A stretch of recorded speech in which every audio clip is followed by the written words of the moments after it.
Sing it if you know it. New reaction from Democrats as Senate Majority Leader Mitch McConnell puts a date on the calendar to force lawmakers to state where they stand on the controversial Green New Deal, the Green Dream. The plan has been championed by freshman Democrat Alexandria Ocasio-Cortez. Leader McConnell plans to hold a procedural vote later this month and then advance it to a full vote. Senate Minority Leader Chuck Schumer calling it a political stunt. How dare you? And looking to put Republicans on the defensive. Chuck? We are totally unified. Everyone knows that this bill is a sham, and we are going to ask our Republican colleagues to answer three simple questions. Thus far, they've refused to answer them. One, is climate change real? Two, is it caused by human activity? And three, should Congress do something about it?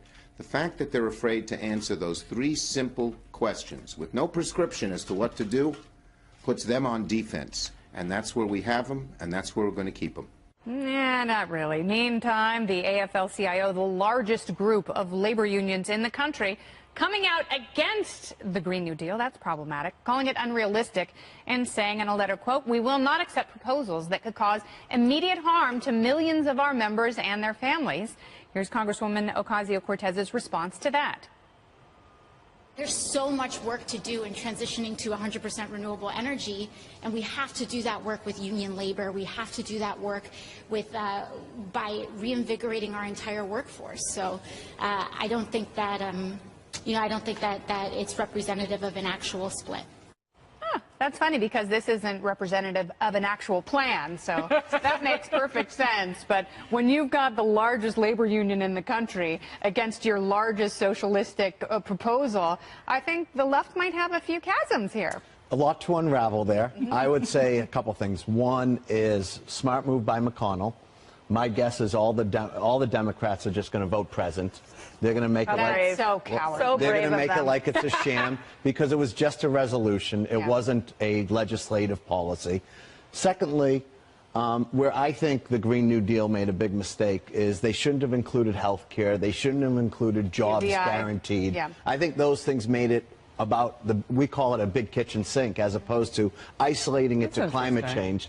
And therefore, I would have said to the Republicans, just like I said in healthcare's a right and there is a climate problem. Let them say, no, there's no climate problem. So I think they're going to have to, I think the Dems are going to have to rearrange this a bit and say they're for climate change and not force everyone to check the box on something as we've seen that says, you know, there's no such thing as a guaranteed job for all. Well, if you don't want a vote, why put it in writing? Well, it is interesting. I mean, it's 14 pages. It's technically an outline. That's all it is. Yeah, and so you saw Dick Durbin, Senator Dick Durbin, Democrat, big time, say, well, what the heck is this? Right. And I'm quoting him. Right. I have a 12-year-old who just made the basketball playoffs. Their second game through. So a lot of my metaphors will deal with that. I think that Senator McConnell just made a baller move.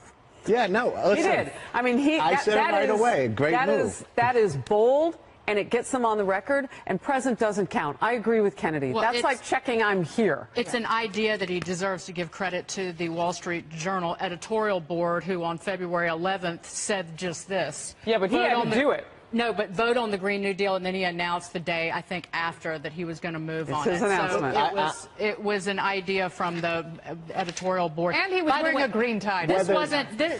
This isn't even an out. This is an outline that only makes sense in like the world of HR puffin stuff. Yeah. Well, and Jimmy and Witchy Poo can explain what it means. But listen, I want the Democrats, if they're going to get behind something this idiotic, I want them to step up and say, okay, everybody in this country, okay, the working poor, lower income Americans, we're going to drive your electricity prices through the roof, and we're going to basically increase the price of gasoline, maybe $5 a gallon. That is such a good point. So what are some of the other costs here? What are some of the other consequences? I seem to recall a former president on the campaign trail saying he didn't mind doubling or tripling people's electricity costs by shutting down coal mines. And that was a problem. And as we saw, fueled the economic votes for Donald Trump in 2016. But the costs are enormous. I mean, this thing costs, what, $91 trillion when it comes down to it. And the fact is that you can say that it's garbage because it is, but this is a test for 2020 candidates that are Democrats. Beto O'Rourke, Bob O'Rourke, he declared yesterday that he was running for president, and he said that we're going to save the human race from extinction. You have Amy Klobuchar on record saying, I may have changed some things in the Green New Deal if we were actually voting on it, but I do support it as an idea. You have a number of Democrats who are running for president in the Senate right now who are going to have to vote on this, and if they vote present, they're not only being cowardly about it, but they've already said publicly they're not taking a firm, solid stance on the most critical. Are they deniers now? Something that's a non-binding resolution. Does voting on it give it more credence? Does it give it more credibility that, you know, this is a thing now? Because if you look at it, it isn't a thing necessarily. It's just a group of ideas. It isn't a thing. But does it become more solidified by putting it on? They're all endorsing it on the campaign trail. Well, and even Nancy Pelosi, she says, I don't understand why. She called it a green dream, by the way. She doesn't understand why people are endorsing it yet, because they don't know what it is. But does it become more real, is my question for you? I don't think it does, because I think you can have two narratives. And it depends, because we live in this polarizing society, which narrative you want to listen to. And the Democrats and our voters are going to say climate change is important, and Republicans don't think it is. And the Republicans are going to say... Don't employ the straw man. There's plenty of Republicans who have come out and said, absolutely, climate change is real. We have to do something. We have to do it without sacrificing our economy. Okay. And there's an opening. Someone with an economics background, you understand that better than anyone. And how many Republicans have come out hard against the president when he decided to be one of the 2 countries in the world to leave the Paris Accord? Sometimes you have to say I have not heard them speak truth to power on that one. Some people believe addressing the environmental problem through the private sector, not through big government. That hasn't really done a whole lot when it comes to how emissions have declined 30% in power production in this country because of natural gas, because of private industry. And if any Democrat has the guts to call themselves a capitalist, I think Beto O'Rourke even did that, then they might be able to run on that. I'm a capitalist too, don't worry. You know I know, but you're just sitting here on the sofa and not running for office, my friend. And I never will. And we, why not employ a little more nuclear power in this country? That's clean. Yeah, listen, I think I've been very clear. You would not have seen me sign off for the Green New Deal the way it is. Okay. Heresy! I know. Well, no, there are a lot of... By the way, Joe Biden's not going to sign off for this, and Beto did not say, I support the Green New Deal. Said he's going to save us from extinction, which apparently the Green New Deal does, too. All right. Well, Ocasio-Cortez doesn't seem very worried about jobs that will be lost due to automation, because far more jobs will be lost implementing the Green New Deal. Patrick Moore helped found Greenpeace. He has been aggressively critical of the Green New Deal, though, and we thought we'd find out why. Mr. Moore, thanks very much for coming on. So you're one of the founders of the most famous environmental organization in the world, and you think the Green New Deal sounds terrifying. Tell us why. Well, because it would be basically the end of civilization if 85% of the world's and also 85% of the U.S.'s energy in the form of coal, oil, and natural gas were phased out over the next few years, like 10 years. We do not have anything to replace them with. Yes, if we went into a crash course of building nuclear reactors, we could replace them for producing electricity, but that isn't going to happen because the Greens are against nuclear, and they're even against hydroelectric dams, which at least is renewable, but they don't support that either. So basically they are opposed to approximately 98.5% of all the electricity that we are using, and nearly 100% of all the vehicle and transportation and ships and planes energy that we are using.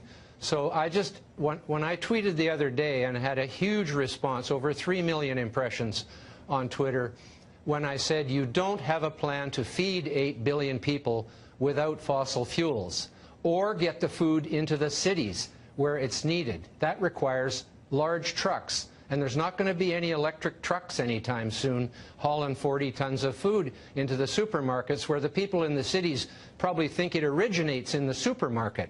But it does not. It's coming from farms out in the country where a few million people are growing the food for all the rest of the population. And if we ban fossil fuels, first, agricultural production would collapse in a very short period of time. There's these things called tractors, and they use fuel and all the other implements on the farm. And then there's the transportation. So when you have no fuel, how do you get the food to the center of New York, to Manhattan, where AOC is from? You don't. Then the people there will begin to starve, and that will spread out as a rot from the center of the metropolises all across the country, and half the population will die in a very short period of time. And as I also pointed out, there wouldn't be a tree left on this planet. Say this was a worldwide thing, because the United States isn't going to ban fossil fuels if no one else does. But say the Paris Agreement came into effect fully all around the world and everybody banned fossil fuels, there wouldn't be a tree left on this planet, because that would be all there was for fuel for heating and cooking, as they did in the old days when there was hardly anybody on the planet compared to what there is today. So just that one point, never mind the insanity of banning aircraft and fossil fuel using vehicles. Well, you just completely blown my mind. And I knew some of that, but the way you put it was really stirring. Patrick Moore, I hope you will come back on the show anytime that you would like to. Anytime, Tucker. Thank you.